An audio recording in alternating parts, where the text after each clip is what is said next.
저는 체인지 그라운드를 이제 접하면서 이때까지 좀 인생 잘못 살았다 라고 좀 생각이 많이 들어서 제 스스로 이렇게 다시 한번 살아보자, 책하고 같이 그렇게 해서 스스로 이제 다시 살기라고 이제 생각하고 계속 나는 다시 한번 살아보자 라고 하면서 실천을 위주로 해서 하고 있는 이준명이라고 합니다.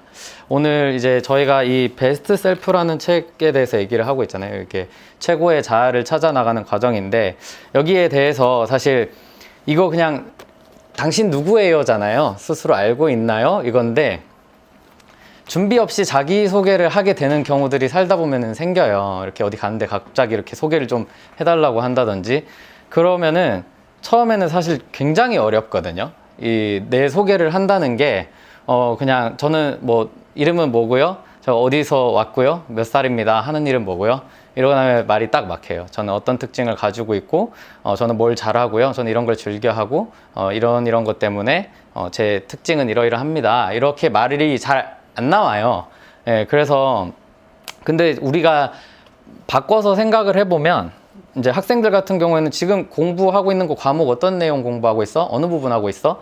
혹은 뭐 대학생들 같은 경우에는 과제 뭐 하고 있어? 뭐 회사에서는 무슨 업무 맡고 계십니까? 이렇게 물어보면 그냥 주크박스 나오듯이 툭 누르면 줄줄줄 나와요. 저 같은 경우도 마찬가지고, 다들 자신 있는 거에 대해서 얘기해보세요 하면 자기 자아보다 더 잘 얘기를 하게 되더라고요. 그래서 이제 이런 책이 나오는 이유가 그만큼 우리가 이제 자기 자신에 대해서 생각을 잘 안 해보는 게 아닐까라고 생각이 좀 들더라고요. 그래서 저는 이 책을 읽으면서 계속 그 생각이 들었어요. 이게 진도가 너무 안 나가요. 이게 하면서 쓰라 그러고 그리라 그러고 하는데 안 그려져요. 이거 책 다 읽는데 이거 페이지가 이제 한 350페이지면은 저는 이제 1분당 한 장 정도 생각을 하는데, 하루면 다 읽어야 되는데 이거 일주일 내내 읽었는데 4장까지 읽었거든요. 그래서 우리는 도대체 왜 나에 대해서 말하는 게 이렇게 어렵나에 대해서 계속 질문을 하게 되더라고요. 하면서 잘 찾도록 되게 많이 옆에서 도와주는데도 불구하고 잘 안 돼요. 그래서 제가 이 책을 좀 읽으면서 이제 들었던 생각이, 해본 적이 일단 없어요. 내 자신에 대해서 스스로 이제 잘 성찰을 해본 적이 없고, 그 다음에 또 자주 안 해요. 자주 안 하게 되더라고요. 그래서 스스로 이제 이게 좀 폴라리스에 나왔었나, 그 얘기가 이제 되게 좀 감명 깊었던 게, 이제 살아야 된다. 스스로 능동적으로 살지 않으면은 이제 그냥 사라지는 것이 된다. 인생이 사라지다 보면 결국에는 네 자신이 사라지게 된다. 그런 얘기가 이제 있잖아요. 그 문구가 너무 마음에 들더라고요. 그래서 우리가 이렇게 자주심을 가지고 살아야 되는데, 자주적으로 살아야 되는데 그러지 못하고 있다는 생각이 많이 듭니다. 그래서 이런 이제 좀 라이프 코치 이제 마이크 같은 사람도 이제 유명해지고, 이 책도 그만큼 사람들한테 반응이 좋지 않나, 읽어보면서 진짜 깜짝깜짝 놀랐거든요. 진짜 여기 책에 쓰라는 거 쓰고 글이라면서 그리면서. 그래서 우리가 자신에 대해서 찾아가는 방법들이 여러 가지가 있는데, 쓰기가 있고 그리기가 있잖아요. 근데 저는 이 책에서 뭐에 놀랐냐면 그리기에서 조금 놀랐어요. 쓰는 거는 저도 모르게 굉장히 추상적으로 썼더라고요. 이렇게 뭐 사교성이 활발하고, 그 다음에 뭐 남들 앞에서 말하는 거를 주저하지 않으며, 그게 뭐예요? 그 형태가 없는 거예요. 그래서 그리려고 하니까 내가 쓴 것만 가지고는 못 그리겠는 거예요, 이게. 그래서 이게 내가 스스로 그래도 나름대로 이제 막 메타인지 공부하고 막 심리학 책 읽고 하면서 나에 대해서 많이 스스로 고민을 했거든요.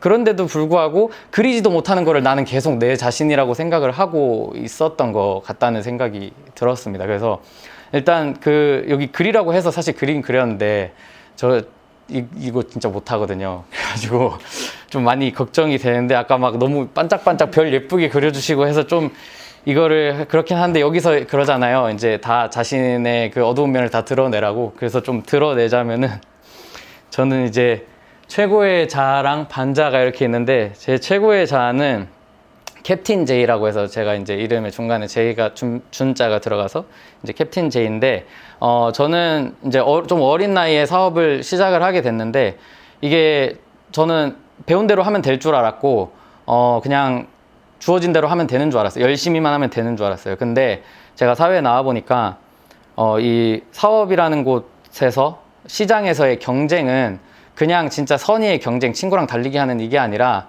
사실 다 웃는 것 같지만은 전쟁터더라고요. 그래서 이 앞에 이제 전쟁터가 표현이 된 거예요. 막 미사일이 쏘고 있고, 그리고 나한테 웃어주는 줄 알았는데 알고 보니까 뒤에 칼 숨기고 있고 총 들고 있고, 그렇게 험난하더라고요. 저는 이거를 되게 로망 있게 시작을 했는데, 언제 죽을지 모르는 그런 좀 늘 무서움에 있구나라는 그런 이제 무서움이 있었는데, 그거를 저는 좀 책을 읽으면서 이제는 이 사람들하고 나도 똑같이 총 들고 칼 들고 싸울 필요가 없구나라고 이제 책을 읽으면서 많이 바뀌게 됐어요. 그래서 이 중간에 있는 게 전데, 저는 아무리 앞에서 폭탄이 터지고 해도 웃으면서 책 읽으면서, 내가 책을 읽으면서 선한 영향력을 퍼뜨려서 나와 함께하는 사람들이 미사일 잘 만들어, 이 뒤에 이제 미사일하고 로켓하고 스텔스기 이런 건데, 그런 것들이 내가 위험할 때 나를 지켜주고, 그 힘은 이제 책에서 이제 학습에서 나온다라고 되게 많이 느꼈어요. 세상이 너무 빨리 변하고, 공부하지 않는 대표가 이끌어가는 그 회사가 얼마나 불안정한지에 대해서 너무 많이 깨닫고 있어요. 그래서 이제 공부를 많이 시작을, 하게 됐고, 더 열심히 하게 되고, 원래 하긴 했는데 허투루 했더라고요. 그래서 열심히 하고 있는데, 그리고 그렇게 함으로써 그 뒤에는 이게 잘 안 와닿긴 하지만 이렇게 막 애들이 뛰놀고 이렇게 평화로운 마을인 거예요. 그래서 적어도 내가 이제 보호하고 있는 이 구역에서는 이게 안전하다라는 그런 이제 캡틴의 모습이 이제 제 최고의 자아고요. 그리고 반자는 두 가지인데, 첫 번째는 이제 excuse me예요.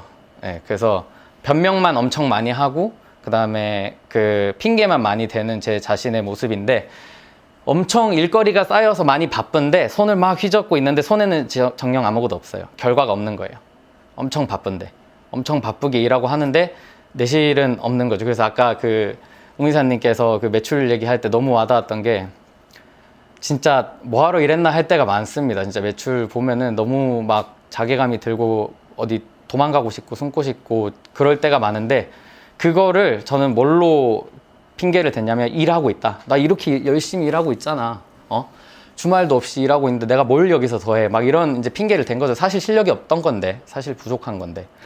그런 이제 그 핑계만 대는 excuse me가 제 반자아가 하나 있고, 그리고 또 다른 이제 하나는 가엾은이라는 애인데, 이게 그렇게 열심히 이렇게 하는데, 사실 그 굉장히 안에는 좀 불쌍한 애가 이제 있어요. 근데 얘가 너무 예민해서 가시를 이렇게 치고 있는, 원통 안에서 이제 가시를 치고 자기가 혼자 웅크려 있고, 근데 이게 왜 반자아냐면, 이럴 수 있잖아요. 힘들면 누구나 가시 칠 수 있잖아요. 근데 얘가 왜 반자아냐면, 그 가시가 나에게 웃어주는 사람도 향해요. 그래서 내 편한테도 예민하게 굴고, 가족한테도 예민하게 굴고, 직원한테도 막 못되게 구는 거예요. 그 반자아가. 그래서 저는 이제 이 excuse me랑 가엾은이라는 아이를 찾아냈는데, 진짜 쓸 데는 없었어요. 이런 애가. 그래서 저는 그 그리는 게 너무 대단하다고 느낀 게, 굉장히 스스로 나에 대해서 잘 알고 있다고 생각을 했는데 굉장히 불투명했구나. 이거를 그리고 나서 제 안에 있던 자아가 되게 또렷해지는 거를 느꼈어요. 그래서 그리자마자 뭔가 그런 생각이 오면, excuse me 온다, 실례합니다 하고 들어온다 이러고 이제 이러지 말아야지 하게 되고, 또 불쌍하네, 불쌍하게 구네, 그냥 좀 보듬어 주자, 이렇게 마음을 먹게 되더라고요. 근데 그 전에는 단점은 알아요. 근데 그게 잘 이게 그 커버가 안 되는 거예요. 이게 언제 나오는지도 모르고, 그 다음에 어떤 모습으로 튀어나오는지도 모르는데, 그리고 나니까 이놈은 이런 모습이구나, 그리고 이때 튀어나오는구나, 이런 게 좀 많이 와닿았어요. 그래서 그리고 나서 엄청 많이 충격을 받았고, 나름 공부 열심히 하고 책 많이 읽었는데 또 허투루 읽었구나. 그러면서 이제 이래서 이런 옆에 스스로에게 코치가 돼주는 이런 책이 너무 좋은 것 같다. 이게 진짜 제대로 그려보고 제대로 써본 사람들은 많이 느낄 것 같다는 생각이 들었습니다. 그래서 저는 저는 4장까지 이제 책을 읽었는데 1장에서 이제 최고의 자아를 찾고 2장에서 반자아를 찾고 3장에서 어떻게 하면은 최고의 자아랑 반자아를 이제 활용을 할 건지 준비 과정, 어떻게 하면 그렇게 할 수 있나를 설명하고 4장에서 이제 두려움에 대해서 얘기를 하는데 저는 이제 두려움에 대해서 여기서 많이 이제 분석을 해주고 일단 안 보이는 게 제일 무섭거든요. 안 보이는 게 제일 무서워요. 그래서 보이게 해라라는 이제 얘기도 하고 두려움이 오게 되는 과정 이런 것도 너무 잘 설명을 해주는데 저는 이 책을 읽기 전에 하나 좀 잘했던 게 제가 너무 이제 어린 나이에 회사를 꾸려가는 게 너무 힘들어서 이거를 어떻게 하면 좀 벗어날 수 있을까? 그리고 내가 무서워하는 이 두려움의 실체는 뭔가를 고민을 많이 했는데 보니까는 이제 두려움, 그냥 막연한 두려움이더라고요. 근데 그게 이제 또 왜 막연하냐면 이제 회사를 하다 보면 다 부채가 있잖아요. 예. 그 부채에서 오는 막연한 두려움인데 돈 버는 것밖에 방법은 없거든요. 근데 그게 너무 무섭고 그다음에 이게 그만두게 되면 이게 아무리 법인이라도 좀 작은 회사들은 다 이제 개인 연대보증이 돼 있기 때문에 회사가 망하면 내가 망하는 거예요. 예, 그리고 이제 지금 규모가 그래도 어느 정도 있기 때문에 뭐 파산 신청하고 다시 살아날 수 있는 그런 규모는 아니에요. 그러다 보니까 너무 거기에 짓눌려 가지고 일도 안 되더라고요. 일도 손에 안 잡히고 겁나면은 그냥 머리 하얗게 되고 일은 안 되고 그러면 다음날 내가 머리 하얗게 됐던 결과는 뭘로 받냐면 매출으로 받아요. 그래서 진짜로 숫자로 말씀드리면은 이제 작년에 이제 제가 대표가 되고 이제 2년 차에 회사 매출이 9억이 줄었어요. 네, 그러면서 진짜 막 살기가 싫을 정도로 힘들었어요. 그래서 이거를 어떻게 하면은 이겨낼 수 있을까를 생각을 했는데 제가 한 가지 안 했던 게 있더라고요. 망하면은 어떻게 할지에 대해서 구체적으로 생각을 안 했더라고요. 그래서 회사가 망하면은 어떻게 구제 신청을 하고 개인 파산 신청은 어떻게 하고 그런 걸 막 알아봤어요. 그리고 나서 다 파산을 하고 나면 그래도 다시 일을 해야 재기를 하잖아요. 그래서 이력서를 쓰기 시작했습니다. 네, 그래서 처음에는 너무 깜짝 놀랐어요. 10년 동안 일해서 대표 됐는데 쓸 게 없는 거예요. 그러니까 이력서를 준비를 한 번도 안 했었으니까. 그래서 너무 쓸 게 없어서 힘들어가지고 이제 쓰는 게 또 힘든 거예요. 근데 하나씩 다 지우고 좋아 지금 다 지우고 지금부터 쓰자 해서 이제 다시 쓰고 그리고 그걸 매월 썼어요. 매월 제 이력서를 다시 쓰다 보니까 점점 제 자아가 생기더라고요. 꽤 괜찮은 놈이고 꽤 일 잘 해왔고 잘 해나가고 있구나를 이제 느끼면서 그 두려움에 대해서 맞서니까 저는 항상 그렇게 생각하거든요. 문제를 이겨내려면 문제랑 맞서야 돼요. 무조건 맞서야 돼요. 피해가지고는 절대 답이 없고 일단 맞서야 해결책이 나오고 그 해결책은 어떻게 해결하냐면 실천밖에 답이 없어요. 진짜 그것밖에 답이 없어요.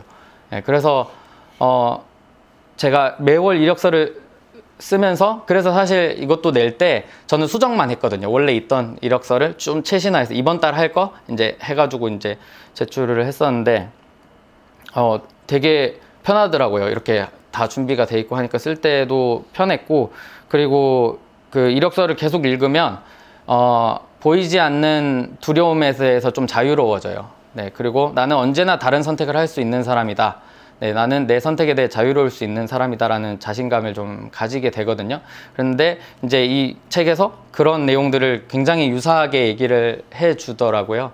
네, 그래서 저는 이 책을 통해서 나름 잘 올라와 있다고 생각한 메타인지를 더욱더 구체화할 수 있었고 좀 더 뚜렷해짐으로 인해서 좀 완벽하게 제 걸로 만드는 그런 시간을 좀 가지고 있습니다. 그래서 앞으로 있을 5장, 6장, 7장 더 너무너무 궁금하고 네, 이게 끝났을 때는 좀 더 강력한 캡틴이 좀 더 등치 크고 좀 되게 작게 그렸는데 좀 더 등치 크고 좀 유능한 그런 캡틴이 좀 돼야겠다 그런 생각을 했습니다.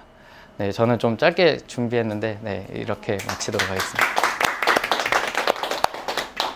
대표이사로서 공부를 많이 하면은 네. 방향 같은 걸 이렇게 정하게 정하는 데 도움이 될 것 같은데 네네. 그러면은 결국에는 그 사람들도 같이 그만큼의 스터디가 돼 있지 않으면은 그 네. 방향을 같이 못 본 경우가 굉장히 많다고 느끼거든요. 네, 맞습니다. 그런 부분들에 대해서도 좀 같이 네. 고민을 하고 계신가요, 직원분들하고? 아, 네네네. 그래서 제가 이제 제가 원래 알아서 채용하게 된 직원들이 있었는데, 제가 이거 빡독 그 사회 때 스피치로 했던 내용인데, 저랑 같이 저 때문에 저를 보고 들어와서 5년 차 연구원 지내고 너무 힘들다고 그만둔다 하더라고요. 네, 근데 제가 못 잡았어요. 작년부터 그만둔다 하는 거를 이래 잡아보고 저래 잡아보고 했는데 안 잡히더라고요. 근데 제가 책 읽고 나서 책 내용 가지고 설득하니까 설득이 됐어요. 그래서 다 잘 일하고 있고, 이제 빡독도 한 번씩 다 같이 참여를 했고요. 그리고 책도 열심히 읽고 있고, 그러니까 같이 공부하는 사람을 동반자로 둔다는 거에 대한 가치를 좀 깨달은 것 같아요, 그 친구들이. 네, 그래서 이제 그런 쪽으로도 또 투자를 하고 있고, 그리고 이제 저는 어느 순간부터 저게 캡틴이라고 제가 표현을 한 이유가, 원래는 사실 돈 많이 벌 생각으로 일했거든요.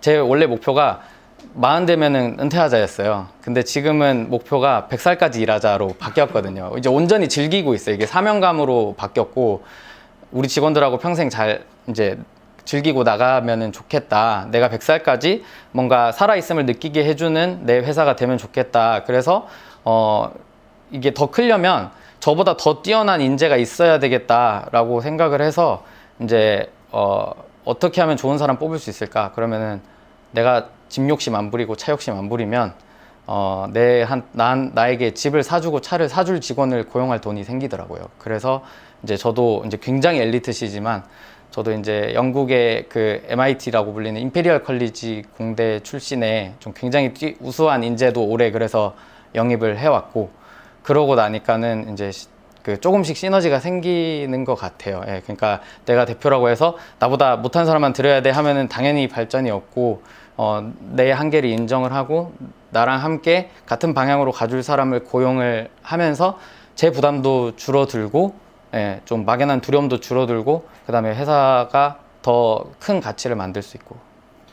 과거보다 굉장히 좀 적어도 스펙으로 좋은 분이 들어오면은 네. 기존에 있던 인력들하고도 네네네. 모든 그 대우가 똑같지 않으면 데려오기 네. 힘든 경우도 있거든요. 네네네. 그럴 수도 있지만, 그럼 네. 그 사에서 오는 그 직원분들의 자괴감이나 네네. 그런 감정이 저는 분명히 있다고 네, 생각하거든요. 네, 네. 그런 부분들은 있습니다. 어떻게? 네, 있었어요. 네. 그래서 저한테 와서 아예 그걸 대놓고 얘기하는 사람이 있었어요. 나 저 사람 때문에 자괴감 든다라고.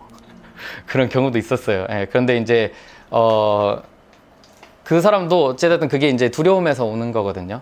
예, 그래서 뭐 맞서지 않으면은 그걸 피하게 해줄 수는 없더라고요. 예, 그래서 맞서게 해주는 것밖에 답이 없고, 그 다음에 그런 사람을 보고 따라가는 게 또 새로운 기회가 돼줄 수 있다라는 거를 설득하는 것밖에 답이 없어서, 설득이 됐는지는 모르겠지만, 네, 그렇게 좀 그런 방향으로 노력을 좀 하고 있습니다. 저는 좀 썼던 방법이 약간 비전을 좀 더 강조를 했던 것 같아요. 그러니까 우리가 원하는 게 이건데 이 사람이 이 비전을 위해서 꼭 필요하다. 근데 이제 대표로서 좀 룰 정리를 좀 잘해줘야 되는 것 같아요. 예, 얘가 너의 룰을 뺏어가는 게 아니라 얘 룰은 얘 룰이고 너의 룰은 너의 룰대로 따로 있다. 그래서 저는 직원들한테 한 번씩 단톡방에서 이제 편지 같은 거를 쓰거든요. 나는 이런 회사를 만들고 싶은데 이런 사람도 필요하고 이런 사람도 필요하고 이런 사람도 필요하다. 그래서 네가 이렇게 됐으면 좋겠다. 그렇게 좀 표현을 자주 하는 편이거든요. 그래서 자기가 방향성을 잃지 않게, 누군가 왔을 때 쟤를 날 대처하려고 불렀나? 이런 생각이 들지 않게 해주는 게 좀 중요하다고 생각을 합니다. 직원 입장에서는 내가 할 일이 없나 싶으면 되게 불안해. 네. 그러니까 직원분들 중에 예를 들면은 열정이 되게 많은 사람이 있어요. 네. 분명히 노력을 하고 싶어하는 것도 보이고. 네. 근데 같이 하다 보면 생각외로 학습 카파가 좀 떨어지는 경우가 네. 있어요. 옆에 네. 있으면은. 네. 그런 네. 경우가 혹시 있으셨나요? 네. 네, 뭐 이제 회사 하다 보면 다 비슷비슷한 일들이 이제 생기니까, 그래서 그거를 이제 저 같은 경우에는 그 사람의 이제 한계가 보일 때 그 사람이 그 한계를 저랑 똑같이 인지하고 있는지를 확인하는 게 조금 그 중요하다고 생각을 했거든요. 그래서 본인도 그 한계를 인정을 한다면은 우리가 여기를 메꿔줄 사람이 필요하거나 네가 여기까지 가야 되는데 시간이 너무 오래 걸리면 우리 비전까지 가는 시간이 늦어져. 필요할까 안 필요할까를 좀 동의를 얻으려고 했었던 것 같아요. 네, 그래서 근데 분명히 그거를 인지시키는 과정에서 기분 나쁠 수도 있고, 그래서 제가 제일 힘들었던 게 좋기만 한 대표는 절대 있을 수가 없더라고요. 예, 할 말은 해야 되고 그 말을 함으로 인해서 때려친다면은 그것도 감수를 해야 되고, 예, 그렇게 나가더라도 그 감내는 무조건 내가 다 해야 된다. 만약에 내가 얘기해서 나가버리면 그거는 말 잘못한 내 잘못이고 설득력 없는 말을 한 내 잘못이고, 여기서 이제 문득 생각이 났는데 이제 두려움 없애는 방법이 남 탓하지 말라가 나오는데 남 탓 안 하고 다 내 탓으로 돌리면 그 사람의 마음은 진짜 통제가 안 되더라고요. 저는 이렇게 하면서도 제가 붙잡은 인원도 있지만 못 붙잡은 인원도 당연히 있거든요. 거기서 너무 괴로웠는데 손 놨죠. 네, 놔야 될 부분은 놨죠. 저희 부모님이 너무 강하셔서 중간 관리자들이 다 그만뒀어요. 네, 그래서 저밖에 남은 사람이 없었어요. 외부에서도 데려와 보고 밑에서 키워보고 다 나가더라고요. 네, 그래서 그냥 이제 제가 하겠다 하고 가지고 왔어요. 근데 그러자마자 2년 만에 회사가 박살났죠. 네. 제가 그때 했던 게 저희가 주 6일제였는데 주 5일제로 바꾸고 5시 반 칼퇴근 바꾸고 9 to 10 이제 9 to 6 하고, 그리고 뭐 연차 마음껏 써. 그게 다 바꿨거든요. 망하더라고요, 회사가. 저는 근데 참고로 저는 막 IT 이런 거 아니고 제조업이거든요. 줄이니까 물량이 안 나와요. 제 대책 없이 이렇게 하면 저는 이렇게 생각했어요. 내가 이렇게 복지를 제공하면 어떻게든 찾겠지. 동기부여 한 개도 안 하고 그냥 다 줬어요. 개박살 났어요. 직원분들이 안 따라오는 그런 게 어떤 것 때문인 것 같아요? 그러니까 뭔가 분명히 더 개인한테는 좋은 것 같은데. 네네. 방향성이 전혀, 제가 왜 그렇게 하는지 맥락을 안 전해줬어요. 제가 왜 이런 자유를 주는지. 물론 이제 여러분들이 더 시간이 생기면 더 자기개발 열심히 하고 더 이렇게 노력해가지고 우리가 일하는 시간에 쉬는 시간 좀 줄여가지고 타이트하게 하면 솔직히 할 수 있잖아요. 약간 그냥 되게 막연했어요. 방법도 하나도 제시 안 하고, 그 다음에 이 사람들이 뭔가 회사라는 게 저는 되게 유기체, 법인도 사실 사람이잖아요. 그래서 얘도 앞으로 나가야 되는데 이 20명이 제자리 뛰기를 하고 있어야 절로 가자 하면 절로 가고 일로 가자 하면 일로 가는데, 다 누워있는데 대표가 야 절로 가자, 안 움직여요, 회사가. 그리고 방향도 야 얘는 이리 가자 그러고 쟤는 저리 가자 그러고 그러면 또 제자리예요. 다 움직여도 또 제자리예요. 그래서 그 방향성을 맞춰주는 게, 물론 다 이렇게 갈 수는 없는데 약간 이렇게라도 가야 이제 회사라는 게 앞으로 나아가는데, 저는 그걸 그때 당시에는 이해하지 못했어요. 그래서 이제 일치월장 읽으면서 좀 그 생각을 많이 했어요. 아, 내가 다 내 잘못이네. 리더십의 방법이 잘못됐구나라고 좀 많이 생각을 했습니다, 그때. 이게 저는 이제 좀 모터스포츠라는 분야에서 일을 하고 있는데, 이제 카레이싱이죠. 그래서 그쪽으로 하고 있는데, 그게 약간 필드 위주다 보니까 이쪽 관련해서 논문도 많이 없고, 자동차 산업이랑은 또 별개예요. 자동차 산업은 어떻게 하면 오래 안전하게 탈 것 같은데, 저희는 언제 부서져도 상관없으니까 빨리 타자가 목적이라서 이쪽으로 관련된 논문도 많이 없고, 그 다음에 이쪽으로 수학하신 분들도 많이 없거든요. 그래서 이제 이런 튜닝 이런 과제로, 하이 퍼포먼스 과제로 박사를 하신 분이 없어요, 아직까지. 그래서 이제 욕심이 나서 그런 부분에서 좀 수학을 안 놓고 하고 있어요. 허투루 공부는 이제 시간만 많이 하면은 언젠간 외워지겠지. 예를 들어서 이제 기억 같은 경우에 이제 어쨌든 공부를 한다는 게 장기 기억으로 넘기는 건데, 우리나라 기억력 챔피언 중에 한 명이 이제 조신영 선수가 있는데, 기억력 챌린지 나가는 선수인데, 그분이 이제 책에서 그런 얘기를 하더라고요. 기억을 못하는 이유는 기억을 안 해서 그렇다고, 기억하려는 노력을 안 해서 그렇다고. 그래서 제가 허투루 공부할 때는 그 원서 같은 거랑 그다음에 막 이제 그 전공 서적을 보는 게 허투루 공부한 거였고요. 예, 진짜로 공부한 거는 한 단어 한 단어 집중해서 얘가 1년이 걸리든 2년이 걸리든 한 단어 한 단어 완전히 이해하고 내가 내 방식대로 써먹을 수 있는 단계가 와야 진짜 공부였거든요. 근데 저는 그때 막 이 책도 읽었고 드라이빙 다이나믹스도 읽었고 뭐 동력학, 정력학, 사대역학 새로 다 봤고 이런 게 가짜 공부였죠. 예.